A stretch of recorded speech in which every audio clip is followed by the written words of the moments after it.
Nous entrons maintenant dans le 5e jour du travail sur l'accès à l'unité. Une fois que nous avons pleinement accédé à cet état d'unité, nous n'aurons plus besoin d'un point d'accès pour y parvenir.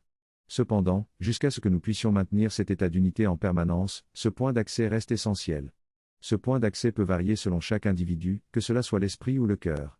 Il est important de se concentrer sur ce point d'accès pour accéder à l'unité. Nous avons également remarqué que l'amour et l'unité sont étroitement liés. L'amour est un moyen d'accéder à l'unité et il peut être donné à tous ceux qui le désirent. Même si nous pensons avoir déjà accès à l'amour et le considérons comme un attribut individuel, nous savons que l'amour provient de la même source et que donner et recevoir sont en réalité la même chose. De la même manière, l'accès à l'unité peut être vu comme la clé qui nous permet d'atteindre cet état d'unité. Dans cette section, il est expliqué que l'unité et l'amour ont une seule source, mais se manifestent de différentes manières chez chaque individu. Chacun exprime l'union d'une manière unique qui correspond à ses désirs, talents et objectifs. Par exemple, un guérisseur peut utiliser ses mains pour exprimer l'amour à travers la guérison. Il est souligné que l'union ne nécessite pas de devenir un clone d'une personne sainte imaginée, mais plutôt d'être pleinement soi-même et d'exprimer pleinement qui l'on est.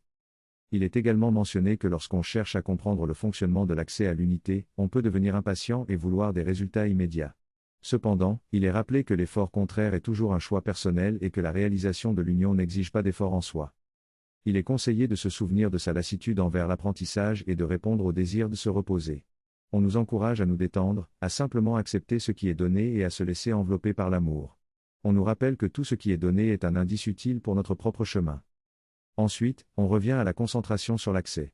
On est invité à imaginer notre point d'accès comme un point d'intersection où la sagesse recherchée entre en nous et passe à travers nous pour se manifester dans le monde. Il est souligné que ce qui entre en nous ne sera plus bloqué par nos défenses mentales et nos pensées, ni par nos efforts pour comprendre et obtenir quelque chose. Finalement, il est expliqué que l'effort est une défense de l'ego, une tentative de se sentir accompli par ses propres moyens. Mais l'union n'a rien à voir avec cela, et tant que l'effort persiste, on ne réalise pas pleinement l'accès à l'unité.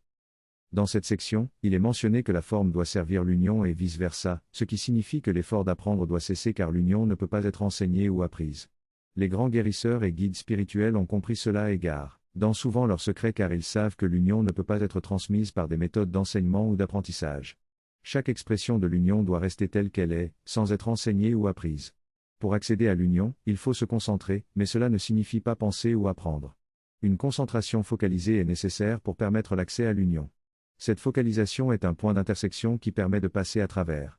Cependant, il ne s'agit pas d'une entrée sans sortie, car il y a un échange constant avec l'unité.